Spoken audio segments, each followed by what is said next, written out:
Hi everyone. My name is Tatiana Thieme. I'm based at University College London in the Geography department.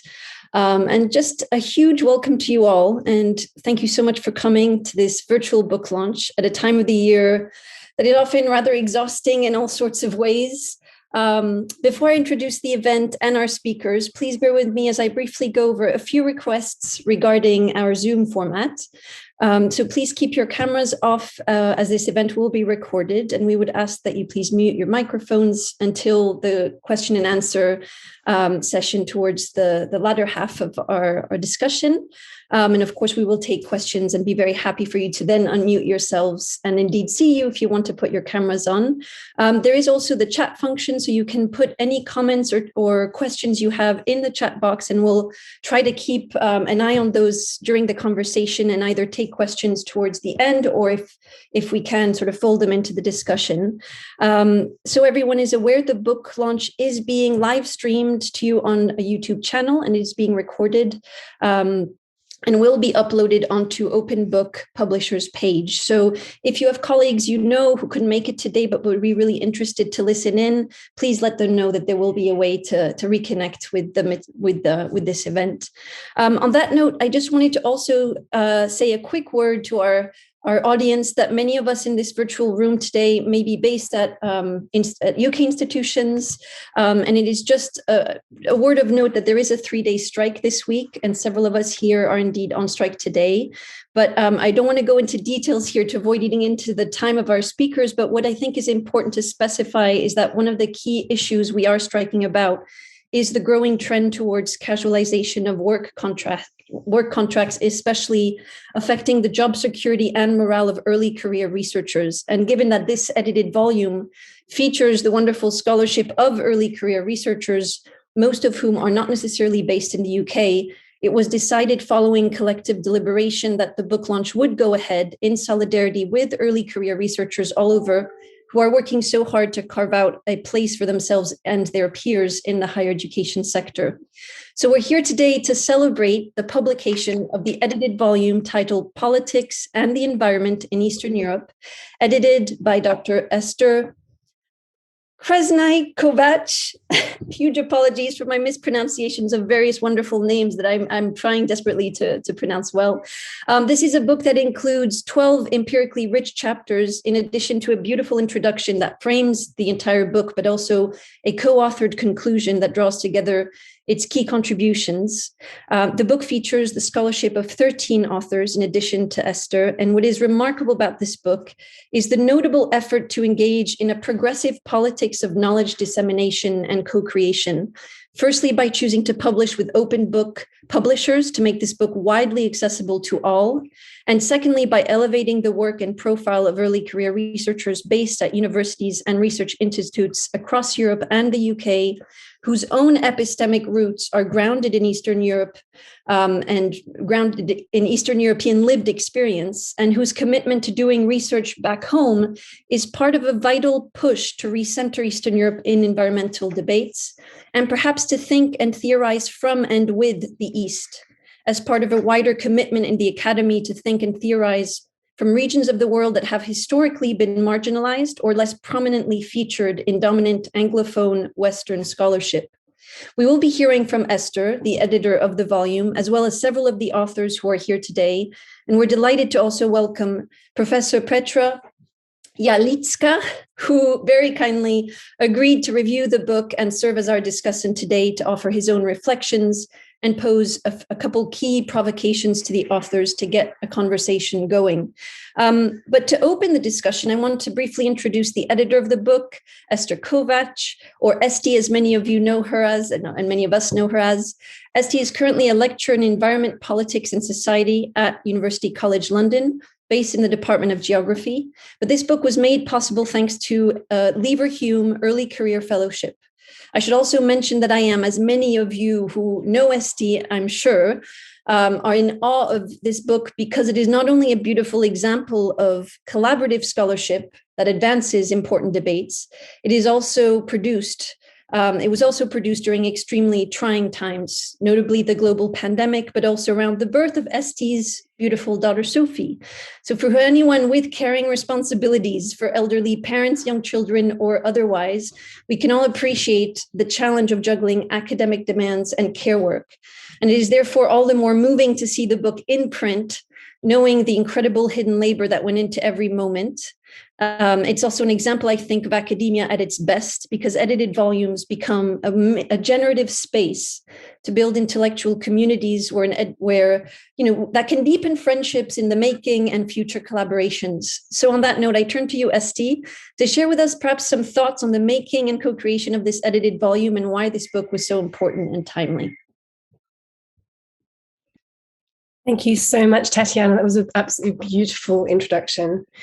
Thank you so much, everyone, for coming. It's been so wonderful to receive so much interest in relation to this book. I think there is so much labor and time that goes into publishing academic work. Yet once these works are published and done, they just tend to exist digitally in an electronic ether.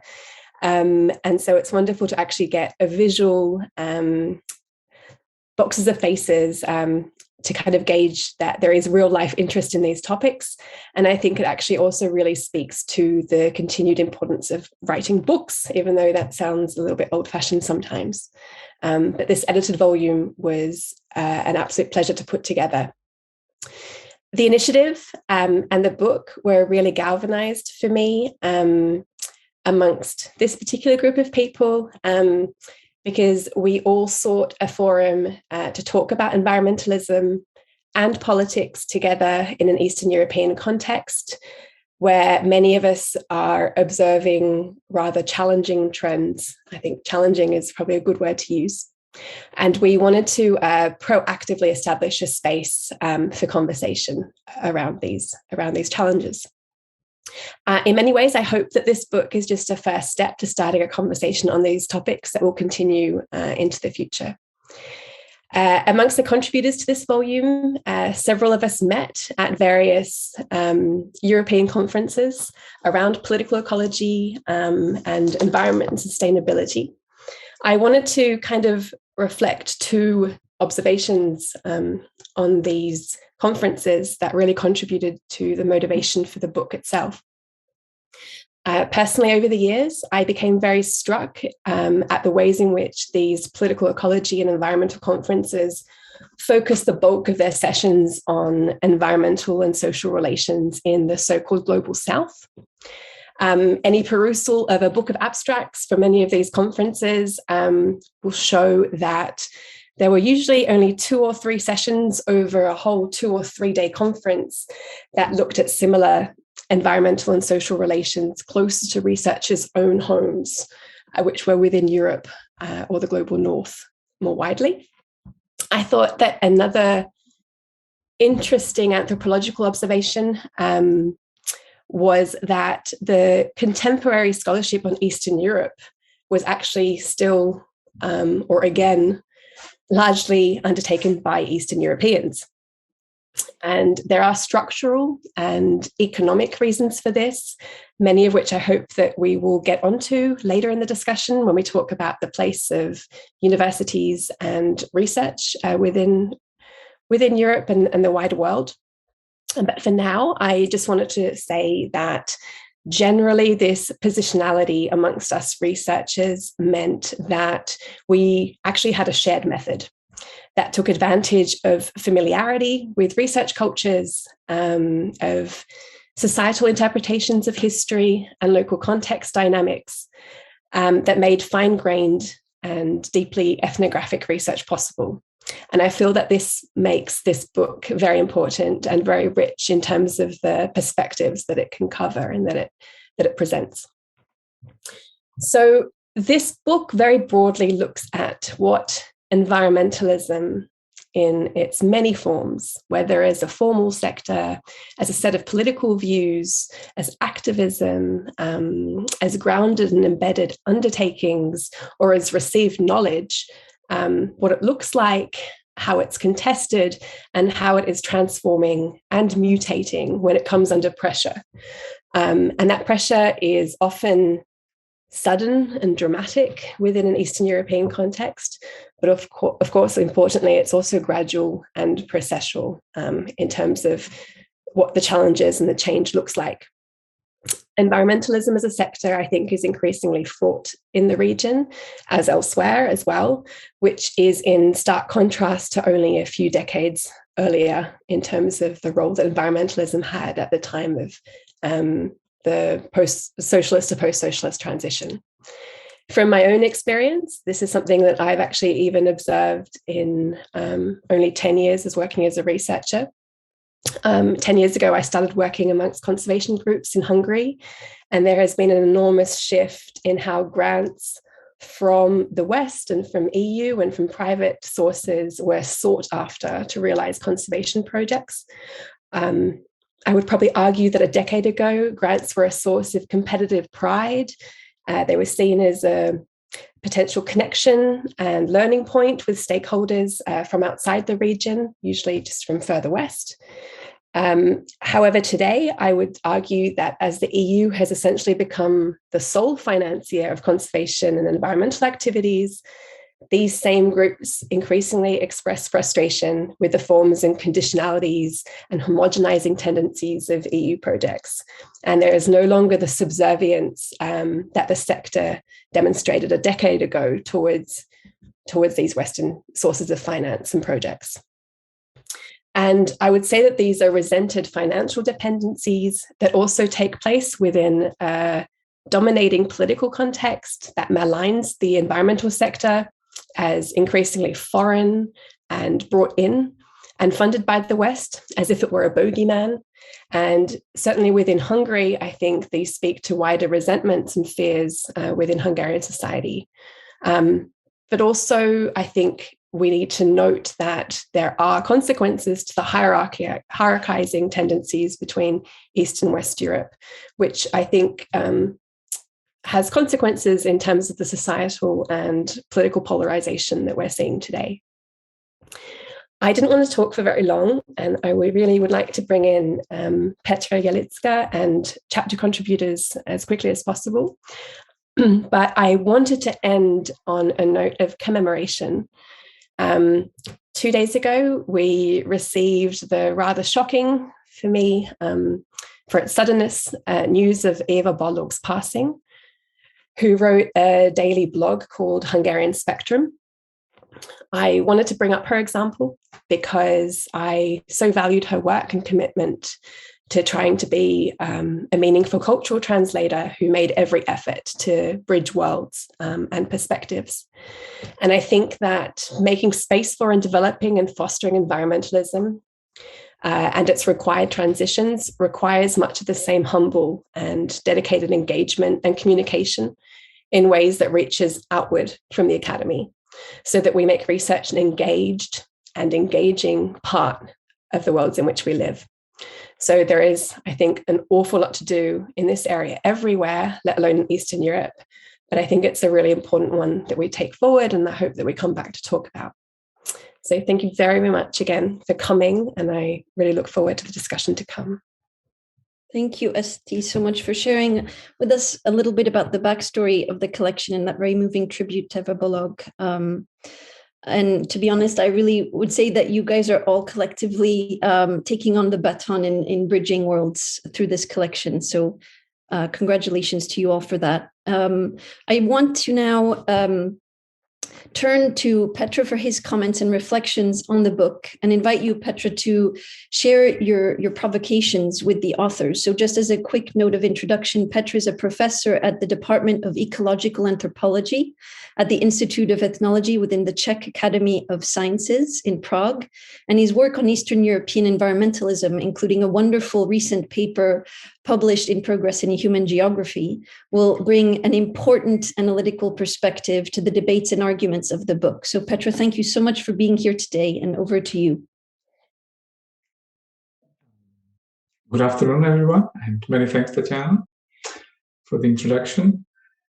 I will share a brief personal story first. I learned of the book on Twitter and immediately downloaded my free copy and started reading. And I can confess that it was a captivating read.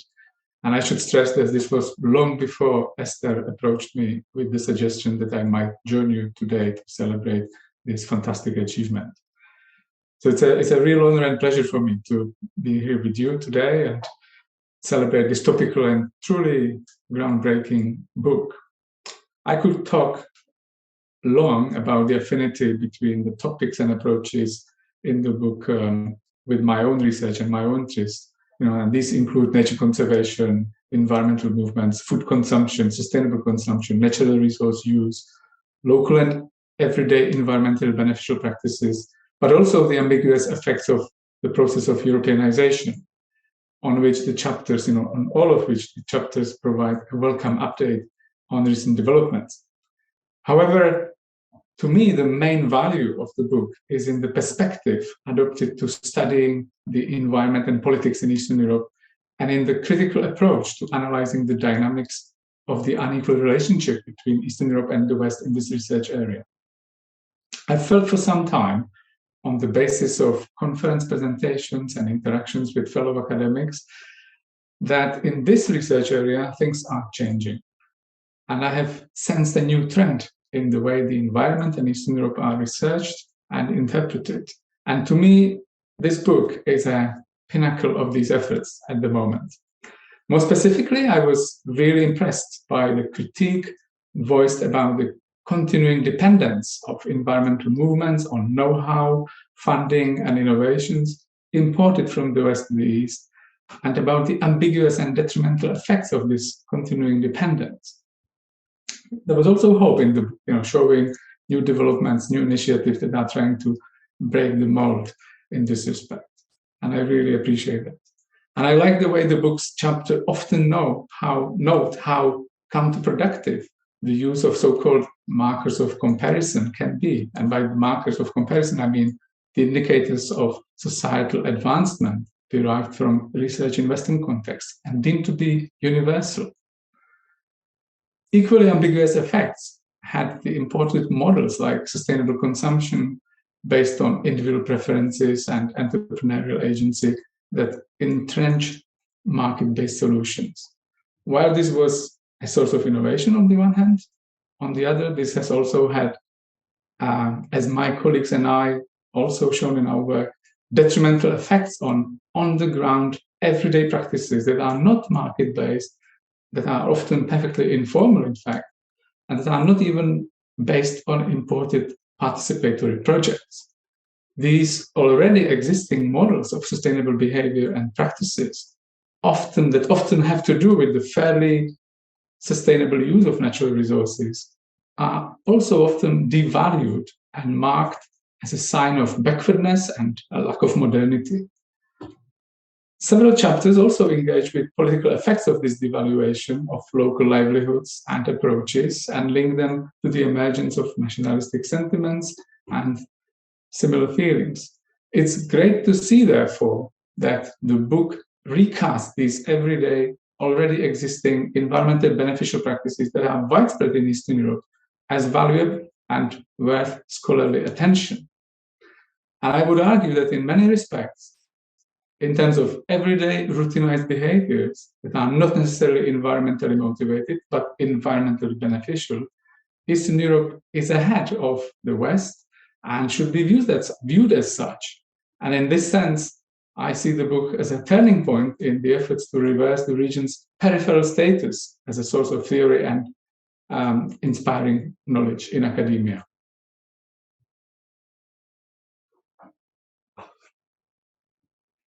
Thank you very much, Petr, for that really wonderful summary and also a set of provocations with your final argument. I wonder if you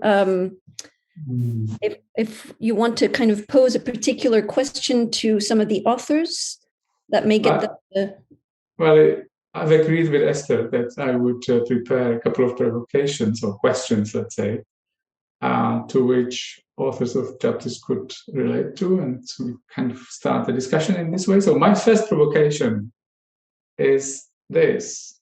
Several, if not most chapters, highlight the decline of East European environmentalism and antagonistic attitudes of many politicians, media, and publics towards environmentalism in the post-socialist period. What is your, I'm now turning to the authors of chapters, what is your explanation of these developments, given that it all started on such an upbeat note in 1989, 1990? My PhD, I started in 1991, and it was an attempt to explain why this happened. So I have my kind of answer, which is probably quite ancient now and dated, but I was wondering what your take on this question would be, because it is kind of confusing given the pivotal role of environmental mobilization in 1989. Thank you, Petr. I think what I'll do now is maybe ask a few of our authors if they have some comments, and I'll start with Balsa Lubarda to come in here, who is a recent PhD from the Central European University and also the author of the 5th chapter on far-right grassroots environmental activism in Poland. So over to you, Balsa. Thank you, Tatiana. So I think I'll be relatively short in my response, in part because I want to leave as much space as possible for any of the comments, questions, and additions, but also in part because I'm not sure to what extent I will actually be able to sufficiently address or answer that question. One thing that I would definitely like to emphasize, and perhaps this is an addition to Petr's provocation, as he called it, is to reflect on the political communication with respect to these issues. Over the last couple of years, I think we are witnessing an upsurge of interest in the environmental politics in Eastern Europe, and not only in Eastern Europe. So I think it's really more of a general trend.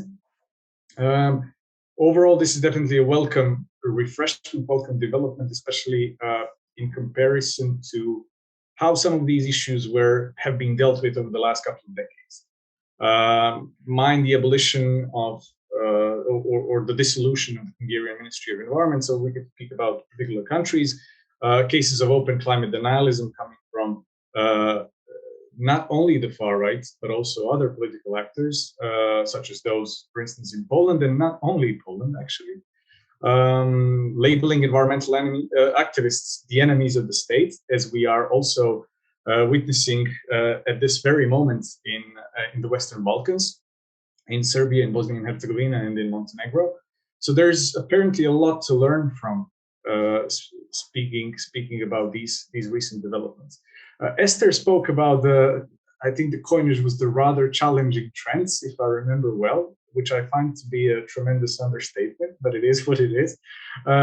So what we are talking about is on one hand very, of course, challenging and very disturbing in one way. However, even though several chapters in this volume indicated this decline of interest in environmental activism during the 1990s or the early post-socialist period, or even the early 2000s, I believe it is safe to say that this, as I said, renewed interest, that there is some renewed interest in the last couple of years. Part of it, as Eszter has, I think, also rightfully pointed, has to do with the fact that I think there's almost a whole industry that is situated around the political communication of environmental issues. So it becomes ever more important to think about the new ways of reaching new audiences with respect to these issues. These issues are very complex, they're multi-sectoral, they're pointing to a number of problems with respect to how we live, but also with respect to how we are politically organizing ourselves. So there's definitely something to keep in mind there. For instance, the spectrum of services, and now I'm using this very technocratic neoliberal language, spectrum of services offered by those who are professional environmentalists, so to speak, is also provoking some kind of a reaction from environmental movements themselves, be it through some open antagonism or through embracing these tactics. It's something that I think parts of this volume have also engaged with. Now, much of this is, as I said, looked with some contempt by the environmental activists in the region. As some of the chapters have shown, it has also contributed to definitely an increase of interest in environmental issues and politics. And I think that what that has also led to, as Petr has pointed, and as several chapters in this volume have pointed, it has also led to we could say, perhaps unexpected actors bandwagoning this environmental cause. And the chapter that I dealt with, that I wrote on Polish far-right ecologists who have, to some extent, successfully permeated the local environmental networks, I think it has shown that kind of a problem very well. Thank you very much, Basa.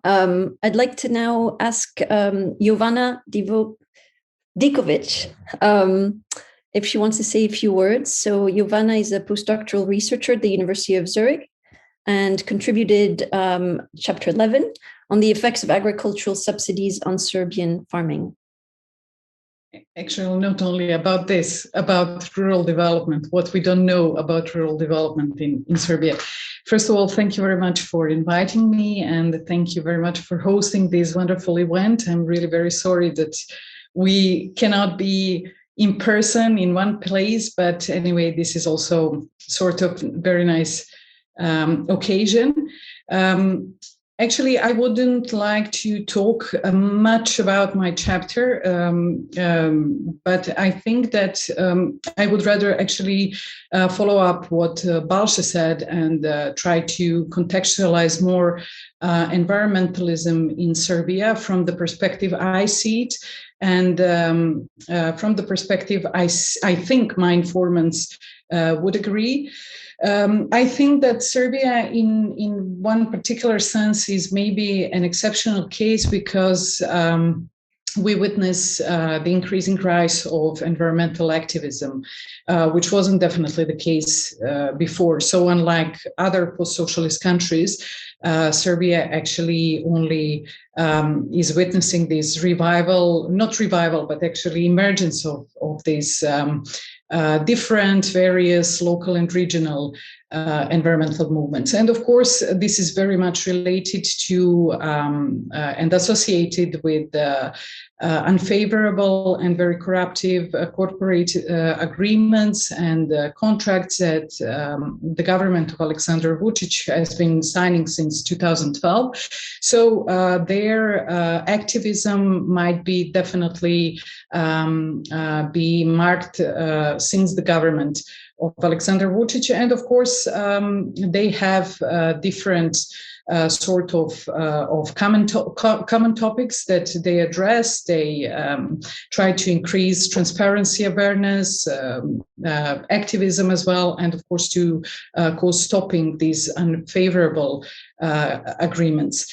I would like to say that in a context of a very polarized society such as Serbia, these organizations appeared to represent the common ground for most people who are, despite their different political views and standings, still willing to cooperate on on the idea of this common ground against these unlawful and very unfavorable contracts that the government signed with many different foreign companies. So environmental organizations in Serbia are really getting a momentum, and they present a cohesive force on the ground.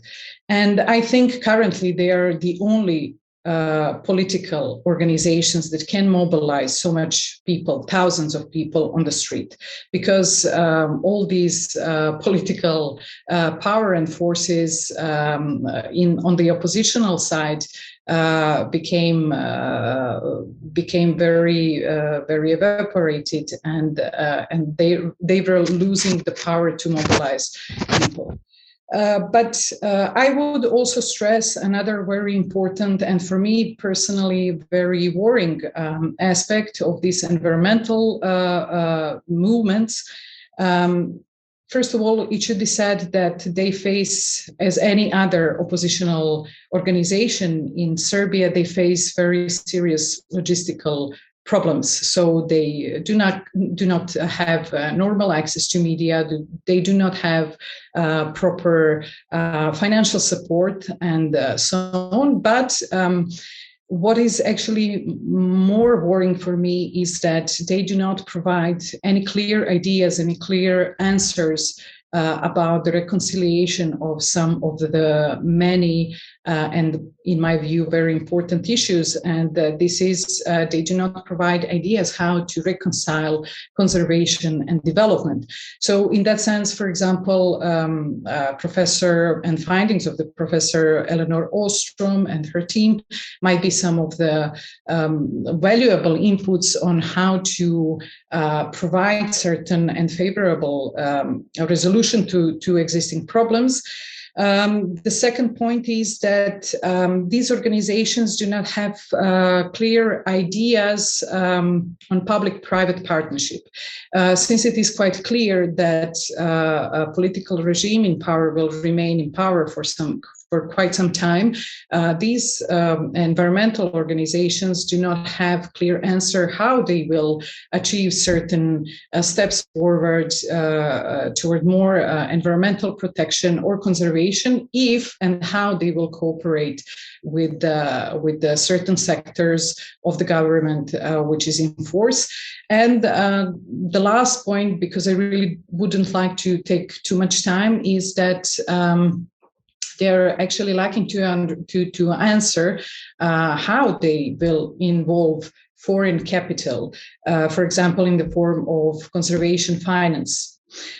Because if they build an image of organizations that are a priori against any foreign capital, I'm afraid that they might be confused with the nationalist organization, and to that end, the optimism that they are currently increasing in the society might be also waning. So I just would like to stress that these unclarified points are indeed something that needs to be addressed soon. And otherwise, if they are not addressed soon, they will be trapped. I mean, all these organizations will be trapped in stochastic decision-making, and their potential might evaporate soon too, in the same way these political organizations experienced. Because if you don't have any clear action plans, this is very likely to be the scenario in the future. So I also would like to note that, for example, many of my informants, and I can definitely say for most of farmers with whom I work to, actually many of them are supporters of the current government, but on the other hand, they see in these environmental movements a space to conserve their access to land, to conserve a fair competition, to conserve certain values that these environmental organizations and environmental movements propose. So in that sense, this is just a very short link with my chapter, but also with broader environmental issues that we are discussing today. And I'm hoping that perhaps in the future, some of the scholars will address more closely environmental scholarship in Serbia, because currently it is not that much existent. It really exists somewhere on the margins, but that's not a coherent scholarship that we need. Thank you, Jovana. That's really interesting. And I wonder if I could ask Imola Püsök now to come in, who is currently an anthropology PhD at the University of Pécs in Hungary, who authored Chapter 7 on the forms of dwelling in a post-mining town in Romania. So over to you, Imola. Yes, thank you very much, Tatiana. And thank you to Jovana and Barsa for the previous answers as well. As opposed to Jovana, who tried to give a broader picture, I will zoom in a little bit on my own field experiences, because I think that's what I'm most familiar with and most comfortable talking about. I think there are... with regards to Romania, in terms of the decline of environmental movements, I think there are two levels. On the one hand, and I think György will be able to talk about that a lot more. There is this broader level that the environment should be looked after, but in the same time there are companies and there are resources that have to be exploited in some way, and whether they are human resources or natural resources, it is still about the exploitation of these resources. And so I have the feeling that sort of environmental movements are a bit at odds with this ideal and this drive of the government to try and exploit as many exploitable things as possible. And on the other level, I think, and this is more specific to my case as well, which started off actually as an environmental movement at the beginning, because people started to voice their concerns about the proposed mining project in Roșia Montana, but it sort of started to shift into a more heritage conservation kind of movement. It started to get a much more nationalistic tone, and it started to be all about conserving Romania's Roman heritage, and sort of the environmental issue about it started to fade out, especially locally. And I think why that part of why that happened is because environmental concerns do not directly or cannot directly address the problems faced by people in their everyday lives, especially if those people have a very hard time trying to make a living in the everyday and in areas that have been historically industrialized, and they're trying to make a living, sort of trying to live without whatever gave them livelihood up so far. So I think they are not very interested in environmental issues at all if they have to concern themselves every day with trying to make a living and trying to provide for their families and for their children, and trying to think about the future of their children. That doesn't necessarily include an environmental future. It mostly includes bringing them up in sort of a good health, and trying to give them means to provide for themselves in the future, which often is at odds with environmental concerns, which are actually exactly the opposite of this, especially if we talk about heavily industrialized areas. So thank you. Thank you, Imola. I think so. I'd like to turn to Petr for his second provocation, but also in the meantime, open the floor to György or Eszter or June and György, if you want to comment before Petr comes in. So before we transition to the second provocation, does anybody else want to jump in? György and then Eszter? Thank you, Tatiana.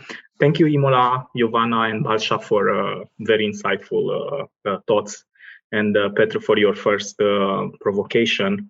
It really speaks volume to the discussion within this collection of contributions. Although I must say that the Romanian case is also an outlier. Like Serbia, we were not particularly relevant in the environmental struggles of the early 90s, but we pretty much caught up in the early 2000s up to 2015, 2016, when the Romanian society witnessed large social movements for Roșia Montana, against the mining company, for the protection of forest, and so on. But the current decline of environmentalism in countries like Romania, and I think it's valid for Poland as well, comes, in my opinion, from a couple of processes. One of this is the consolidation of the discussions in the handful of a couple of NGOs, which are usually transnational NGOs. I'm not going to name them, but they are heavily dependent on financial resources that come from abroad, so that it's very easy for politicians or for other detractors to portray them as imposing Western projects in countries of which they are completely alien from.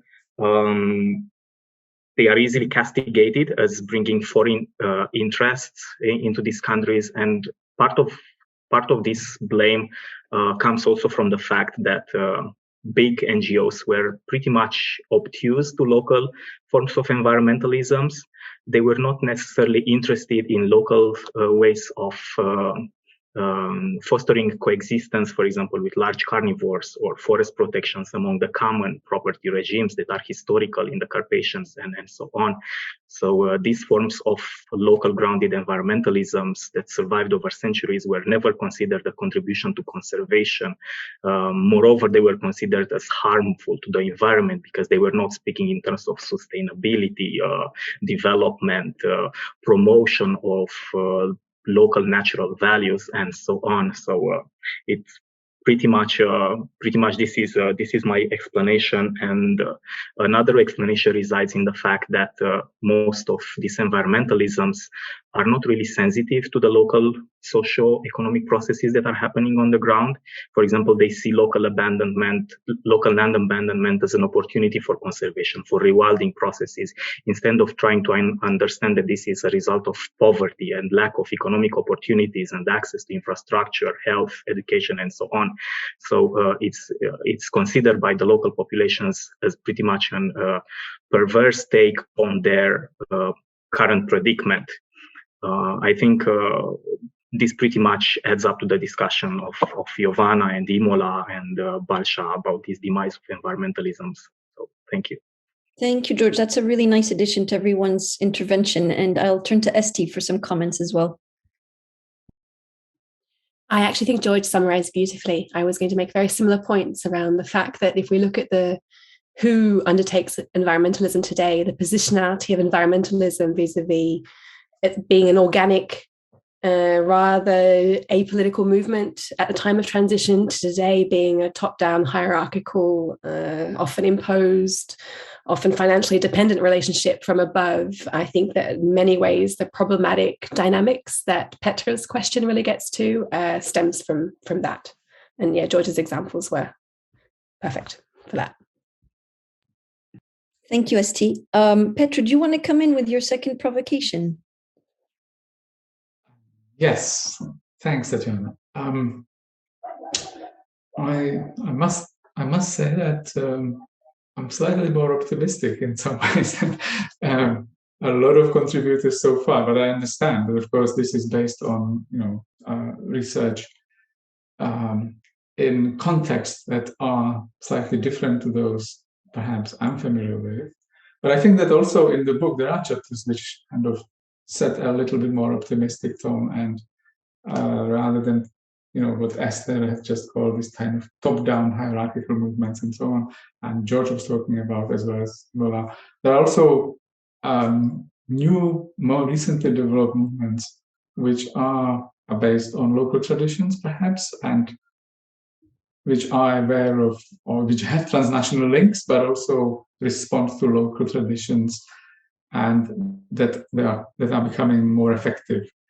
But I'd like to respond to Tatiana's invitation and articulate my second sort of provocation. What, in your view, are internationally the most attractive examples of East European environmental practices or policies, and why? And to make it easier, I think that there are examples in the book of this. Thank you, Petra. I'm actually going to give the floor to June, who I believe hasn't spoken yet. So June Brawner, who is a policy advisor at the Royal Society and who contributed a chapter on growing and making Kovács wine. So June, over to you. Thank you very much, Tatiana, and to everyone else on the panel. This has been a really exciting and fascinating discussion so far. I should preface this by saying I'm not speaking with my Royal Society hat on, so these are not policy positions, but rather speaking from some ethnographic work that I did during my PhD in Hungary. And so I think to begin to answer the provocation, I'd like to speak a bit to good environmental practices and how those are defined, as well as how we define a good environment, because I think that's sort of the subtext, at least within the case study that I describe in my chapter. So when it comes to good environmental practices, maybe in the spirit of some of the winemakers that I worked with, I could begin this story in the 17th century, but I will spare you all of the history. But essentially, Tokaj is a protected region within the northeast of Hungary, and historically, what is today part of Slovakia. And that precedent for enclosing a wine region or a region of food production and labeling it according to the value that the land underneath it attributes to that product is something that we see around the world today, and perhaps most popularized in France, but is an environmental practice of sorts that emerged originally in the Central European region. And we see this today in laws like protected designation of origin or origine, l'appellation de contrôle. I can't speak French, but it's so the French appellations of quality. Essentially, if you buy a bottle of champagne, there's something to that label that describes the literal material terrain that product came from, as well as ostensibly something about the subjective taste experience that you will have when you consume that product. And I find it really interesting how that environmental sort of practice that springs up around trying to produce something of value from a particular place links to scientific narratives of land quality and what defines a good terrain. And I think, these kind of nationalistic narratives that we see growing throughout the Central and Eastern European region also map onto that a very, very similar story, in the sense that they're both kind of a defensive hyperlocalism of sorts. So I think to kind of get back to the question at hand, a good environmental practice, local farming could be a good environmental practice, and indeed defining products per their quality and defining regions of production and really investing in the traditions around the cultivation of small scale agriculture and small scale viticulture is in and of itself potentially a good environmental practice, and something that is that's sort of counter to the mass production that we see today, primarily throughout agroecological systems. But I think underneath that, maybe we should also ask how we're defining good environments and the practices that lead to those good environments. So, for example, in winemaking, there's been this really fascinating trade-off between making small quantities and large quantities. Small quantities in many ways being more labor intensive, but ultimately sort of better for the environment in the sense that they are more sustainable. But at the same time, you need mass production in order to reach any kind of economy of scale and to be able to export the volumes required to economically sustain your production.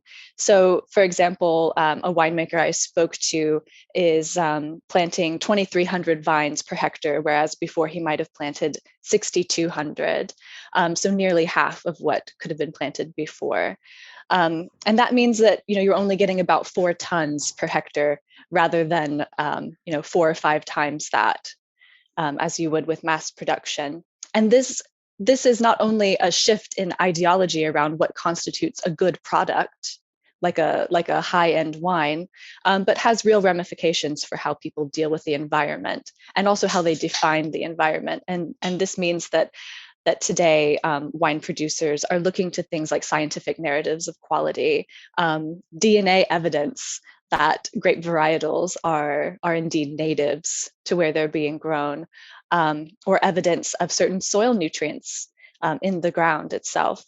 And one kind of interesting thing that I don't touch on in the chapter, because this is another strand of work, is that you can actually see in the soil and in the nutrients available in the soil, the different ways to which the soil would have been fertilized under different governance regimes. So there is, in a very material and very literal sense, a sort of post-socialist wine soil. And I think, if there's any message that I hope my chapter conveys, it's that that wine regions are political ecologies, and they're anthropogenic in the sense that they reflect a certain set of values and ideologies, not only around good environmental practices, but to the ends that we try to achieve through those good environmental practices. And those include things like good taste and quality taste. And ultimately, what tastes good is not always in the hands of producers. And so I hope that tension really highlights a lot of the tensions that are being brought out in other chapters, but almost in a more kind of insidious and really, really subjective and experiential way. Thank you, June. I also want to give Mikulás the floor because he raised his hand, and just to say that Mikulás contributed to the third chapter, or was the author of the third chapter, The Construction of Climate Justice Imaginaries Through Resistance in the Czech Republic and Poland. And before I turn to Mikulás, just a quick note that I know Balsa had class, so had to go, and I know some of you may be pressed for time, given that it's a few minutes to the hour, but we will be on for anybody who can stay. And what I'll do, if that's okay with everyone, is just ask everyone if you have questions at the moment, after these really wonderful interventions, to kind of feel free to pop them into the chat or to raise your hand. I'll give the floor to Mikulás and also to György and anybody else of the authors who wants to say some final words. And then we can perhaps around 4 o'clock turn to the Q&A, if that's okay with everybody. Does that sound okay? Okay, so over to you, Mikulás. Hello, good evening. First of all, thank you all. Thanks to all the panelists, authors, and especially to Eszter to making it possible, not only to this event but also to the book to appear and to emerge. I would like to say a few words about what I found some attractive examples of Eastern European environmental practices and environmentalism. As was mentioned, I was contributing to the book with the chapter on climate justice imaginaries in Czech Republic and Poland. And also in the chapter 2, Arnoš Novák writes about making of environmental and climate justice movement in the Czech Republic. And I think it's a nice example of a movement which, despite the decline of environmentalism after 1989 or 1990, we can see nowadays that this global movement for climate justice appears also in different locations, and also also appears in the regions, in the very peripheral regions of semi-peripheral countries, which still are dependent to this day on coal combustion and use of coal.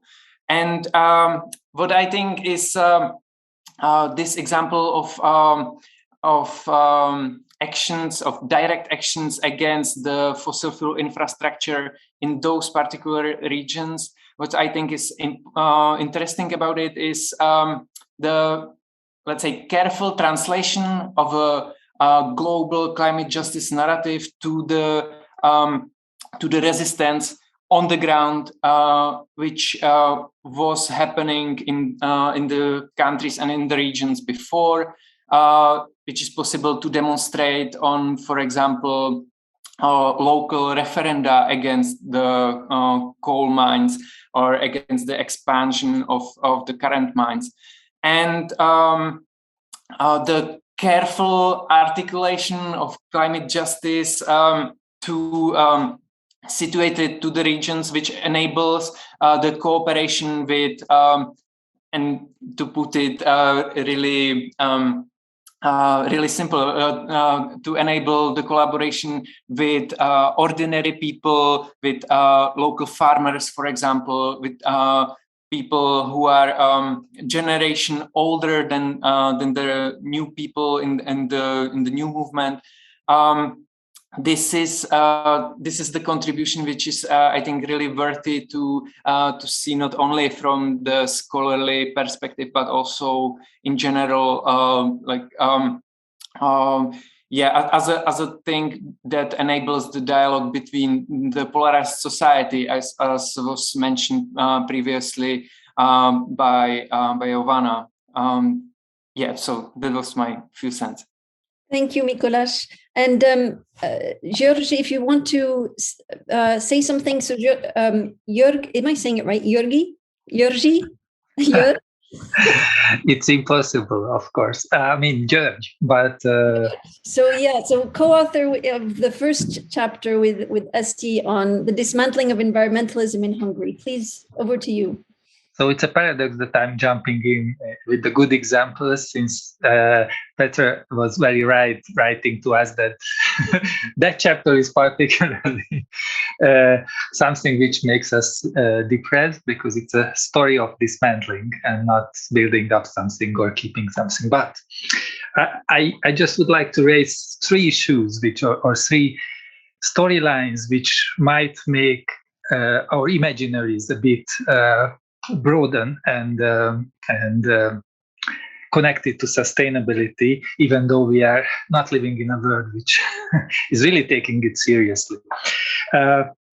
One is that being an economist, it was very interesting to see that how quickly after the regime change in Hungary, at least, when I was a university student at that time, how quickly these alternative imaginaries for an alternative future, especially economic future, was quickly closed down and forgotten and even labeled or stigmatized, even in academia. So I was studying economics at that time, and I could myself experience how quickly and strictly professors obsessed with neoclassical mainstream economics and mainstream positivist social science closed down all these lively discussions about the potential new future, which is non-communist and non-capitalist. So that's my lived experience from the regime change. And especially was interesting to see that I would say, at least in Hungary, the failed attempt of industrialization resulted in a comparatively good natural state of nature. So even Western scholars, environmental scientists, ecologists, were amazed by the diversity of Hungarian nature and what was protected here and lost in Western countries. But it was so interesting to see even the EU not validating, recognizing, or valuing this heritage in the periphery, although this is quite a colonialist term.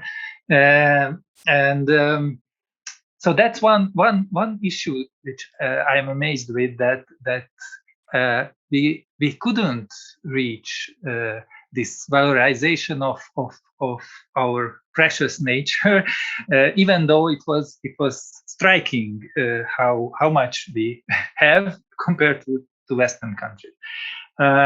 So that's one issue which I would like to raise. The other is that I really appreciate one term which was brought into my attention by Petr, and this is quiet sustainability.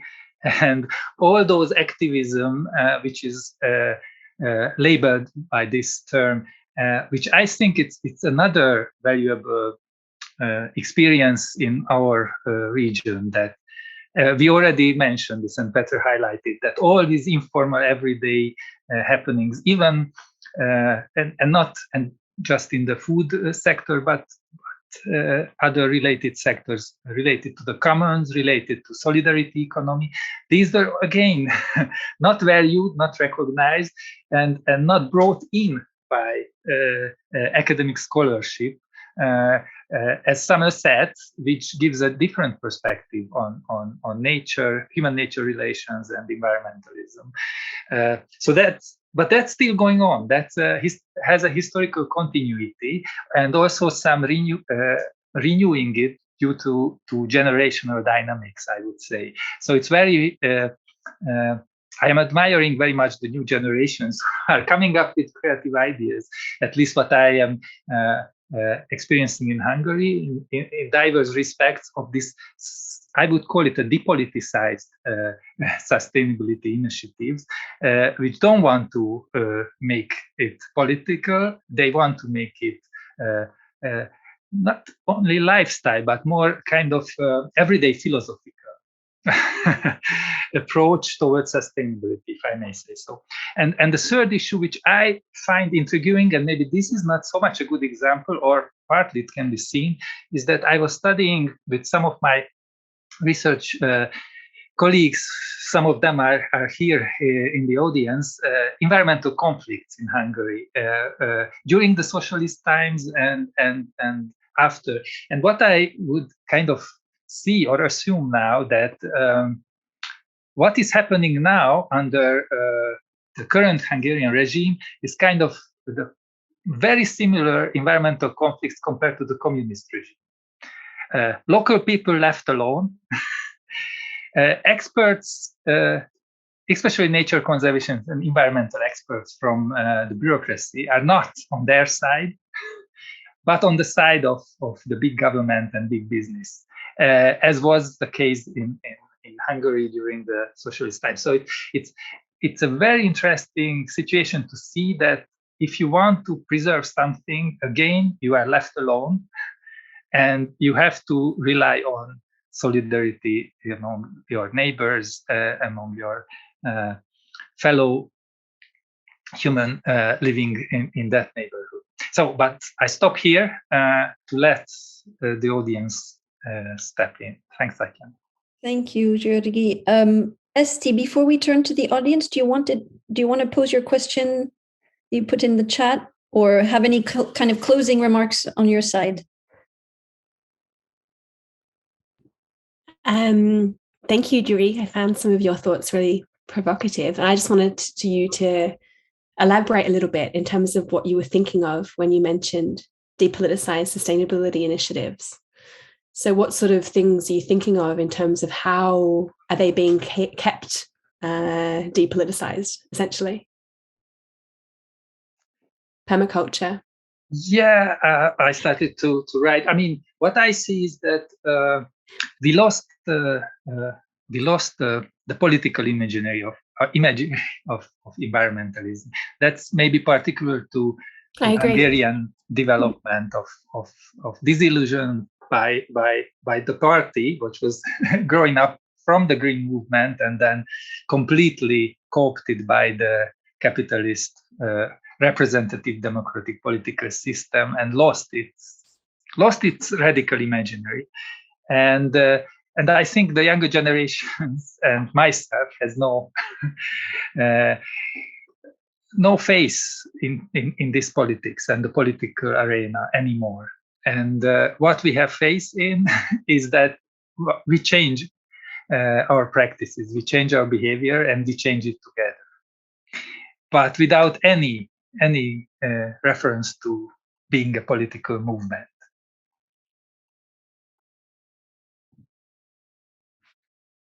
Can I open it up to the audience for any questions or comments? I know some of the people in the audience may also have other expertise in other regions. There may be some interesting cross comparisons or things that you're thinking with as you've listened to the various speakers today. So the chat is a space where you can pose these questions, or please raise your hand if you'd like to put on your video and unmute yourselves.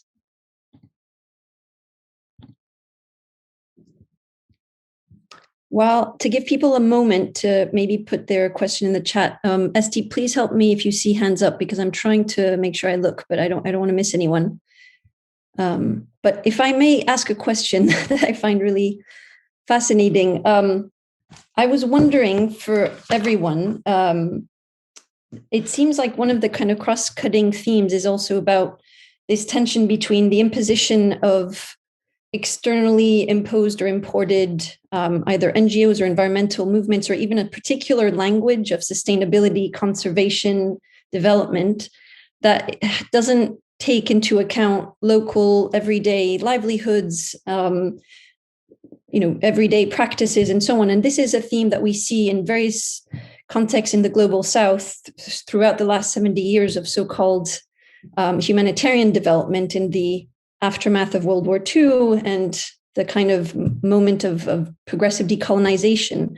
And so I was just wondering if for you've spoken about context of the Czech Republic, Romania, Hungary, Poland, and elsewhere in Eastern Europe, as researchers, how does language feature when you're trying to kind of interview your interlocutors and understand their vernaculars for thinking about the linguistic proxy of what maybe institutionally has been termed sustainability or conservation or development, but what are the kinds of terms that are difficult to translate that feature in people's everyday expressions of their relationship to land or to everyday practices that may be, as Petr was saying, more sustainable and more environmentally progressive than many kind of Western-led approaches, but that have either been dismissed as not modern or as not recognized or pulled into scientific knowledge. And so I'm just wondering about this issue of language and of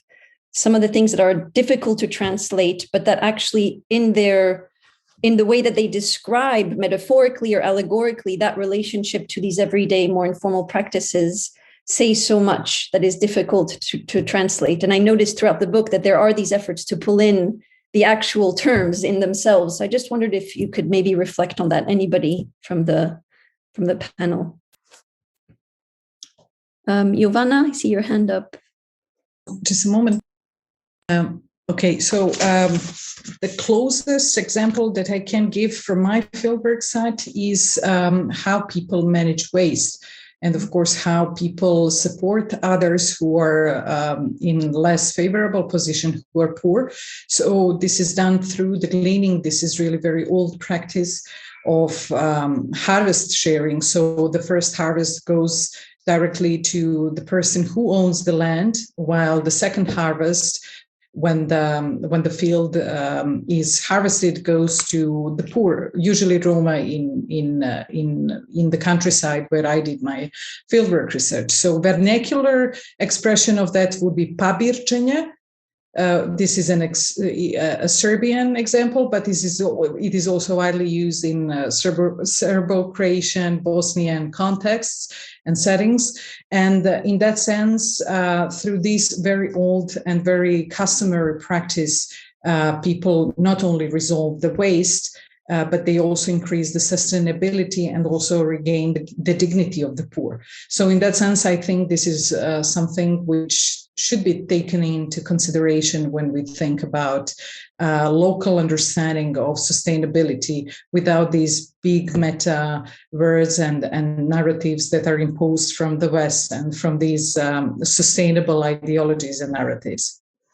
Thank you, Jovana. That's a wonderful example. I also see George's hand up and Katerina. So I'll take George and then Katerina in turn, please.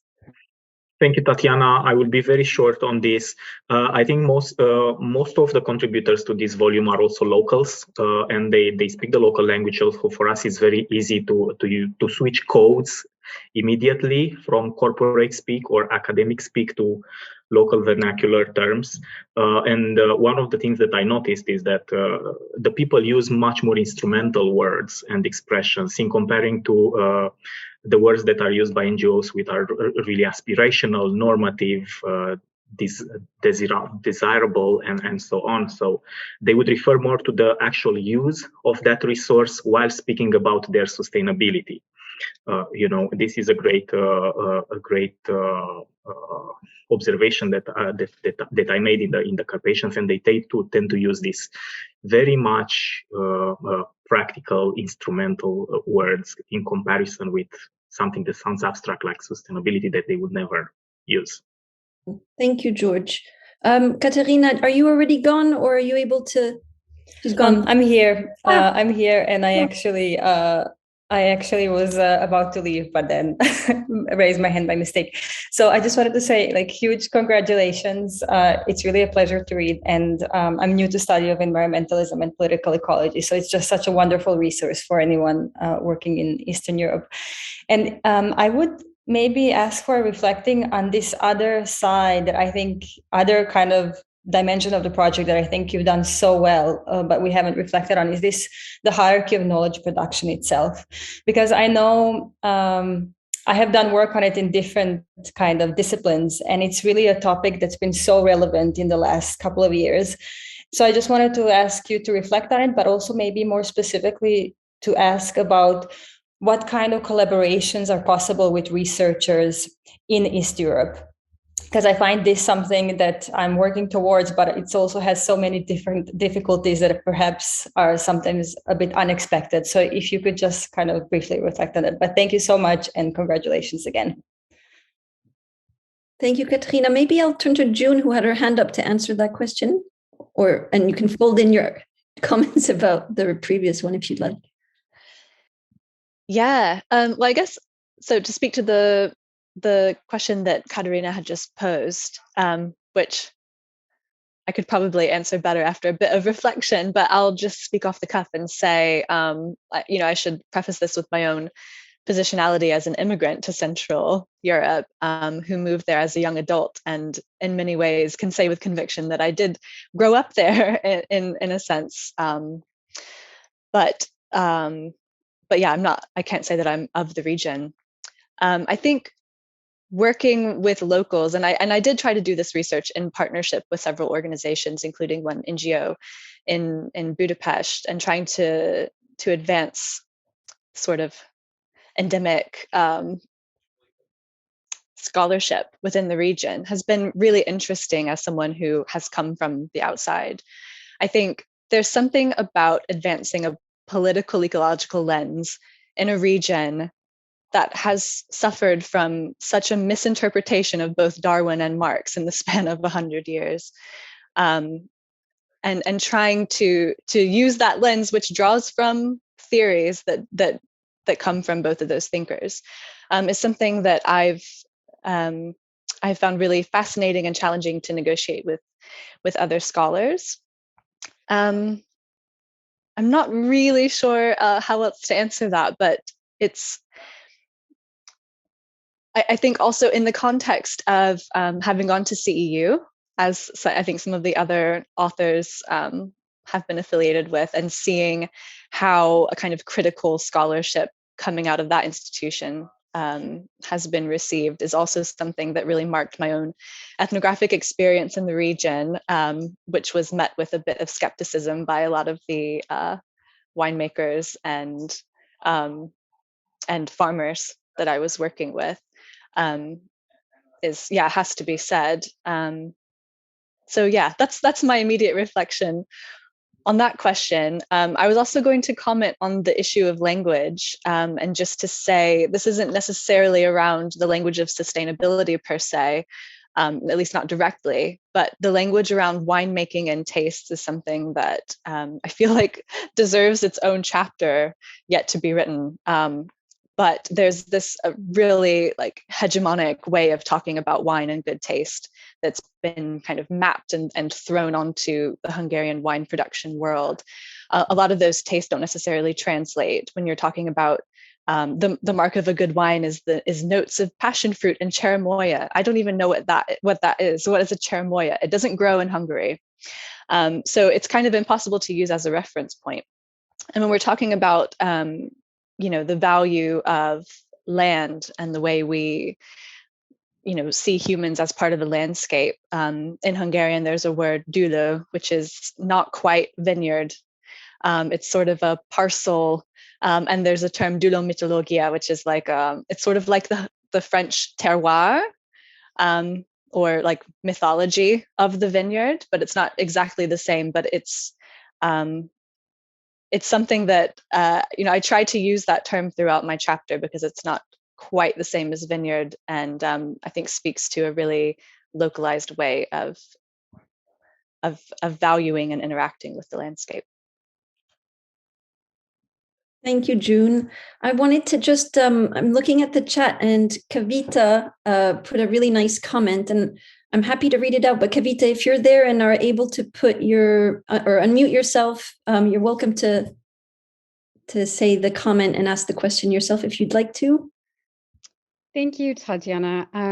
Hi, everyone. Thank you so much, Eszter, and all of the contributors. This is wonderful. And I guess I'm trying to maybe build off of, I think, what, Eszter, you had written yourself about perhaps thinking about the future work and the kind of collective commitment, and of course, you've talked about how refreshing it was to bring everyone together. And I'm thinking about how we can think of engagement beyond the book and what that might look like for you, and thinking about environmental justice across the region. And of course, I know there's so many activists and academics, but what plans do you have to kind of keep these conversations going? Thanks.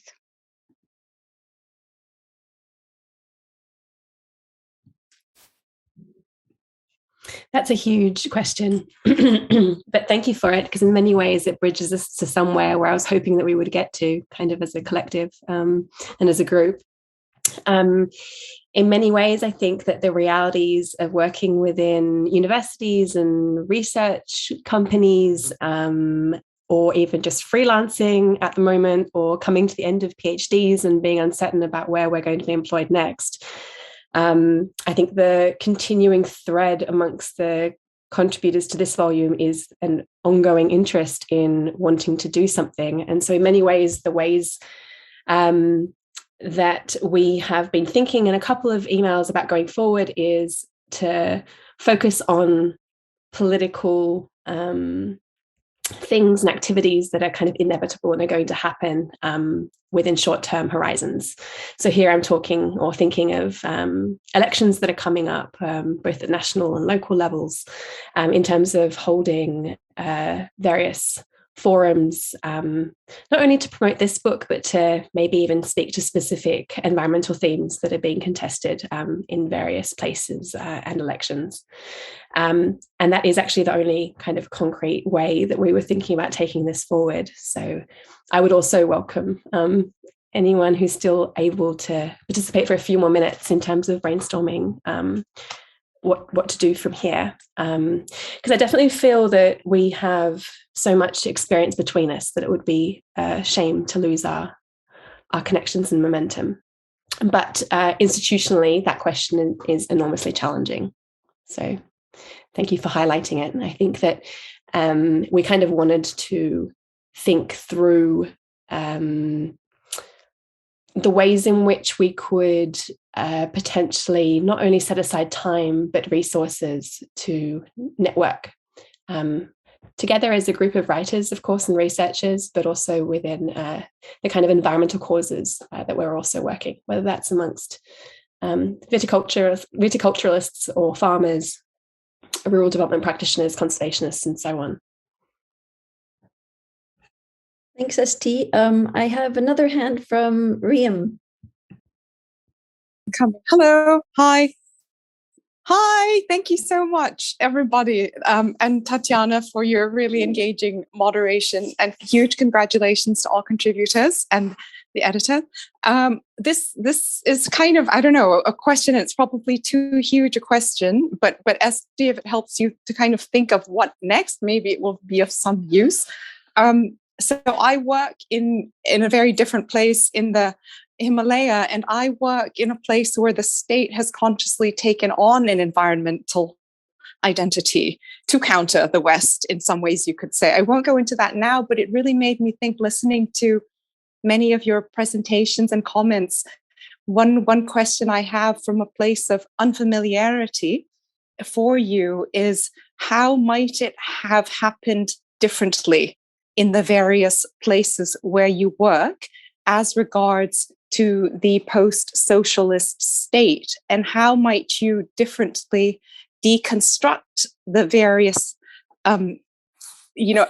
apparatuses and instruments and people and individuals and relationalities of the states? Because thus far overall, I've got the book, I haven't read it yet, but the impression of the state is very monolithic, and surely in some aspects, of course, it would be with the ideologies, but surely in many ways and in the relationalities, or the way, perhaps, sorry, I'm slurring because I'm so frozen, the way things happen on the ground or in the assemblages, that occur, they must be different. So following on to this question of how might things have happened otherwise would be, how might they now, considering what's going on now, what might be the imaginaries of how they might happen differently in the different places? And I guess a concrete question from there is, in the case studies where you already have local livelihoods, say, and ways of living in the land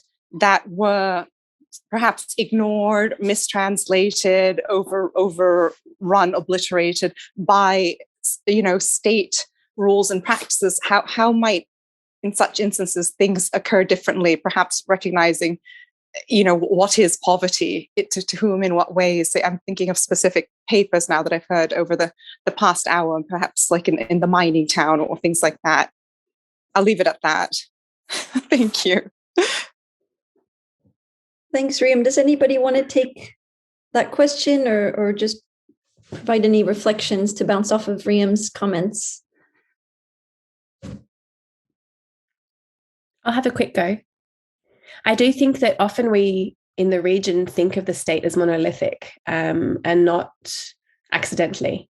And that is probably breaking down in many areas now in terms of the ways in which local governments are or are not able to assert their independence from the federal government or from higher forms of larger scales of government.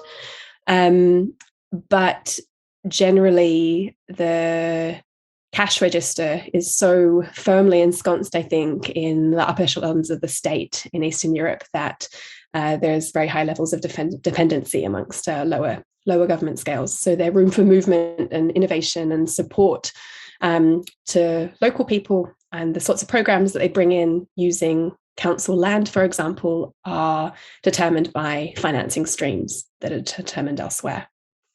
But that's not to say that your thoughts are, absolutely, I think, part of the right place to start thinking about how things could be different and how we could start reframing local agency and points of ways in which things could be done differently from the ground up. I think that's all I'll say for now. I have a couple of examples, but I don't want to go on for too long. Can I ask György?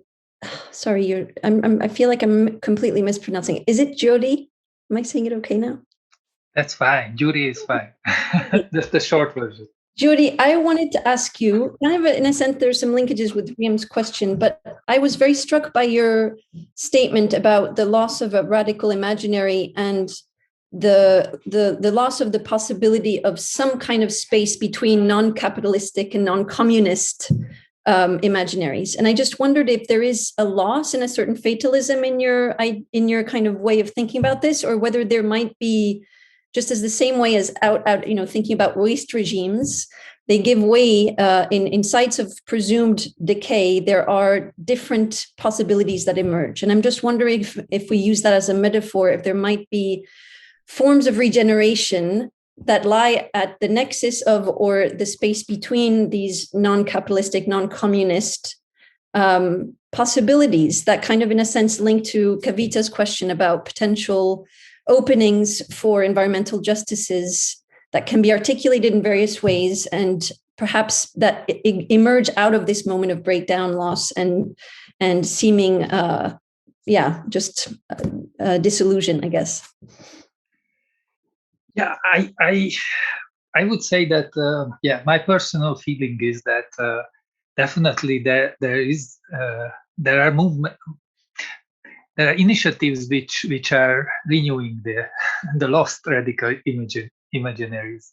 So instead of accepting this modern capitalism or modern socialism, there are mixtures of diverse ways of thinking, and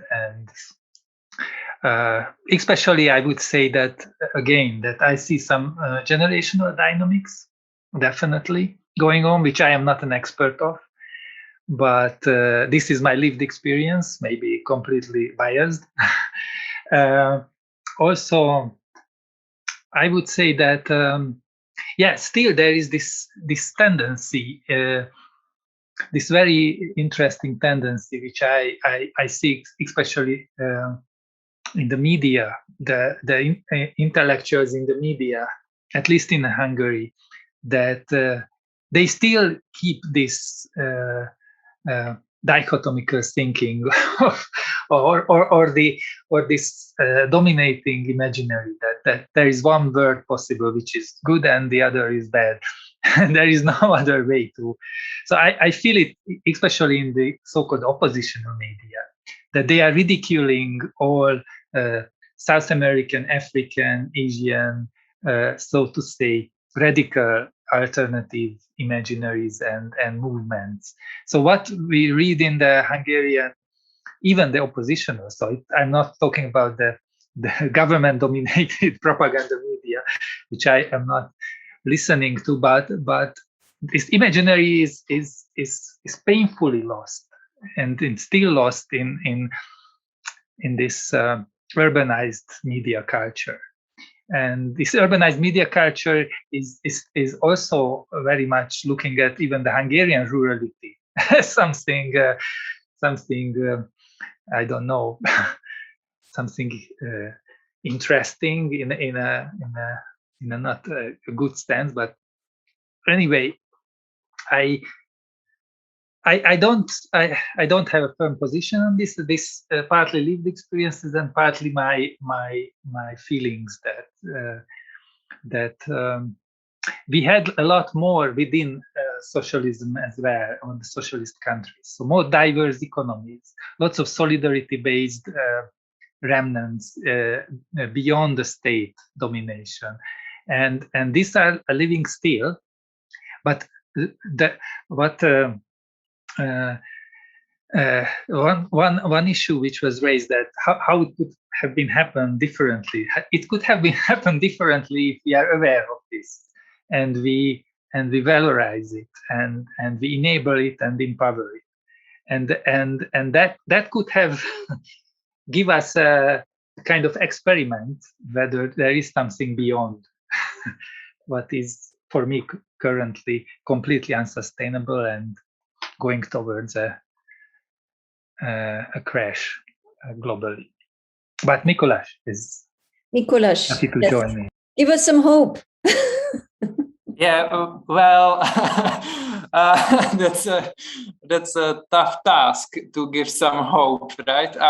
But yes, I think there are some cases of radically different imaginary of a systemic change, and I wanted to show some examples in the chapter, and also Arnošt was making that example of the chapters that the climate justice movement basically was calling or still is calling for a systemic change, even in, despite the fact that in the environment, I mean, in the Czech media discourse now, for example, it is like a red flag, to call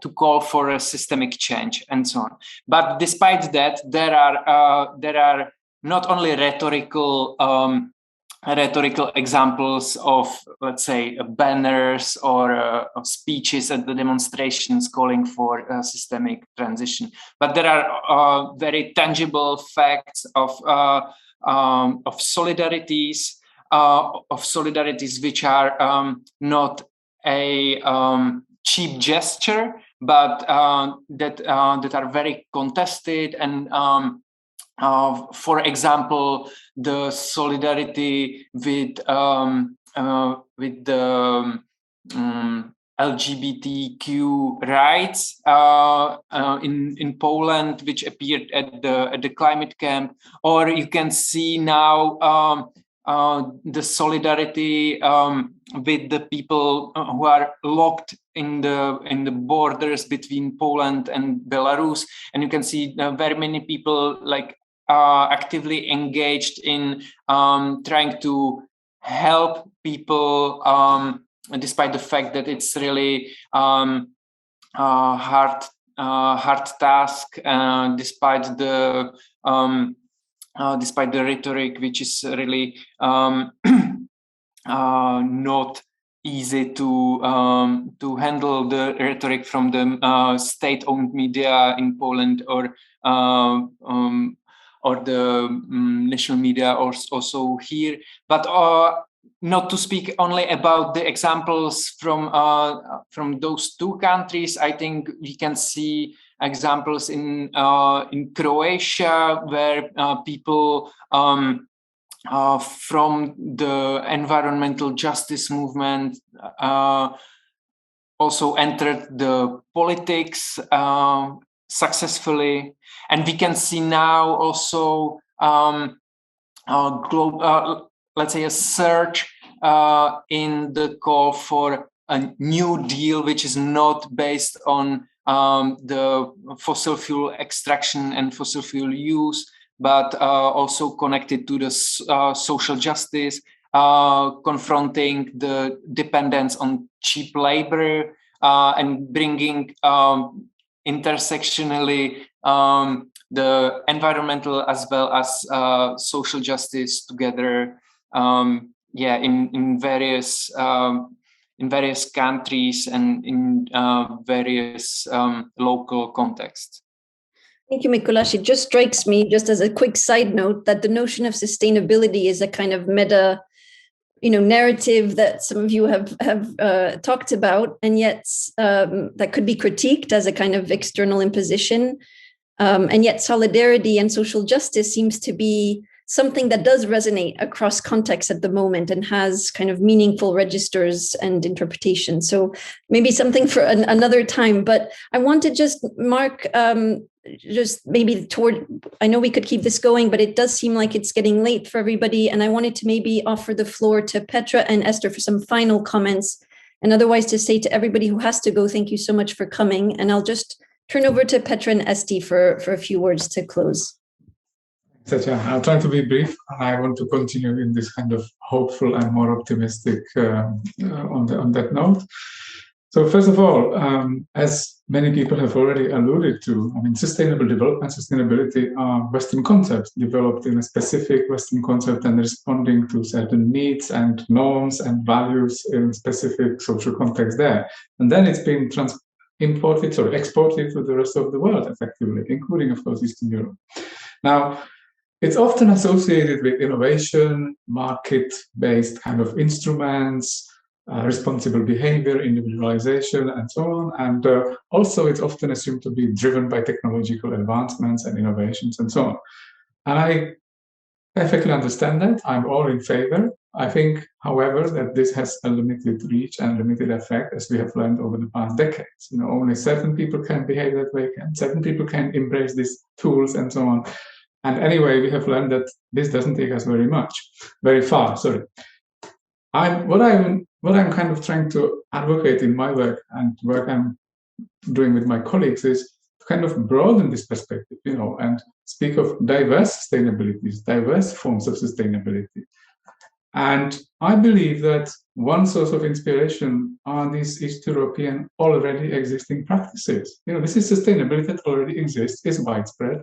People are performing it routinely. That's integral part of their life. They don't need to learn anything. They don't need to be engaged in a participatory project. That's already happening. The problem is it may be undermined or disappear. Ironically, sometimes under the influence of the import of sustainable innovations. And so, what I'm offering is this kind of slightly reverse perspective, because we should also think of sustainability as something which we can lose. And that would be a huge problem. I'm giving often a very simple example. We know now that many hundreds of millions of people in in China and other South European countries, East Asian countries, are growing and sharing food in the informal food economy. This is looked upon disapprovingly by authorities, but also by international development agencies and so on. And they advocate modernization of this kind of informal agriculture, which has a lot of sustainability benefits. And what would happen if people stop doing it, or if the number decreases? I think we can easily kind of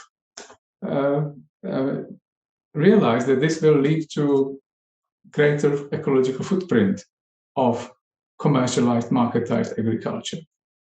So really, we should also think of what we can lose, not only of what we can gain. And sometimes the losses outweigh gains of imported sustainability models. So we should also think critically of this.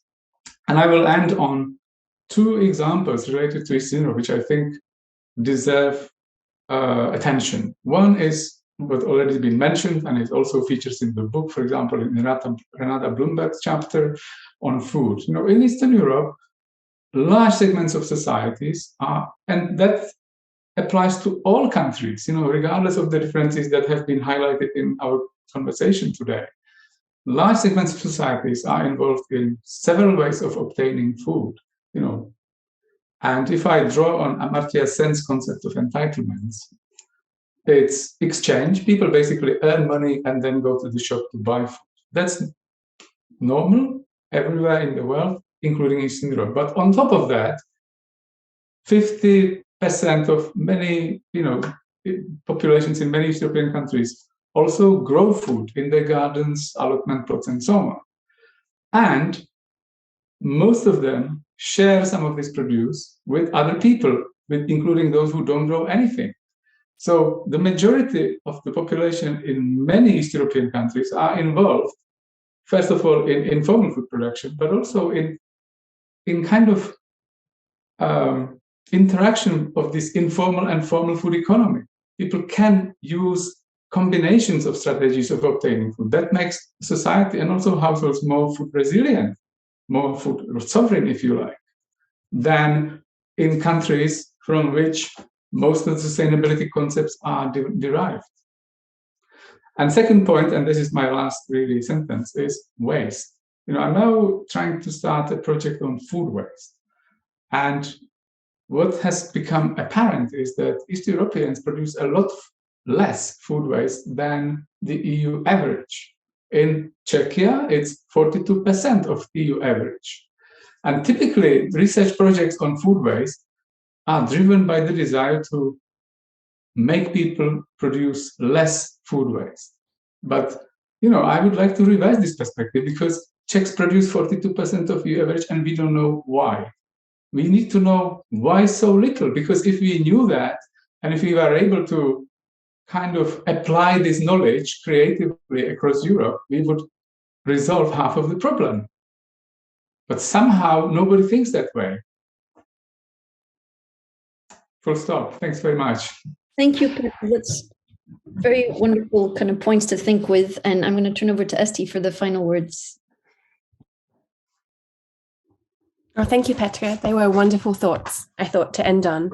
In many ways, I also loved your earlier phrase around routinized behaviors. And in many ways, I kind of feel like the challenge is to strengthen and link up these types of routinized behaviors by actually getting the people engaged in them to see them as valuable. Because that's one of the things contributing to their erosion, essentially, is that in some of the rural contexts in which I work, many people actually aspire to undertake less manual labor. So to undertake less gardening, they want an easier life. They wish stores and infrastructures were closer to their homes, essentially. And that poses enormous challenges to these sorts of otherwise sustainable practices that have lasted for decades. And in my experience, the ways and the questions of trying to link up these kind of local practices and experiments that work and that could provide a pathway, a more sustainable pathway into the future, are really sorely lacking. And that is something that I think is worth thinking through as well, in terms of large mechanized farmers have enormous impacts on each other just by being neighbors. They all want tractors. They all want to be on the same subsidy programs if they see their neighbors getting it. And I just wonder whether those sorts of learnings around social psychology and subsidy schemes can be applied at a far smaller scale, for example. So again, to flip things on their head in terms of redefining actually what long-term efficiency, environmental efficiency looks like and means. But yes, I feel like we could talk for a very long time, and I know that we've already gone over our allotted time. So I really wanted to thank absolutely everyone who came today and prepared comments and engaged here. Petr, thank you very, very much for your time and for your engagement with the book. Tatiana, thank you for being the most wonderful compere we could have asked for. And thank you very much to the book's contributors. In many ways, I think that we should be using our contacts, the channel for brainstorming the future. And I don't want to lose touch. And I think that in many ways we should plan our next meeting, maybe make it a bi-monthly thing, so that we can be proactive in terms of seeing what is on the political and environmental agenda in the region in the coming time. So thank you very, very much. And please share the book widely, because it was written to be read.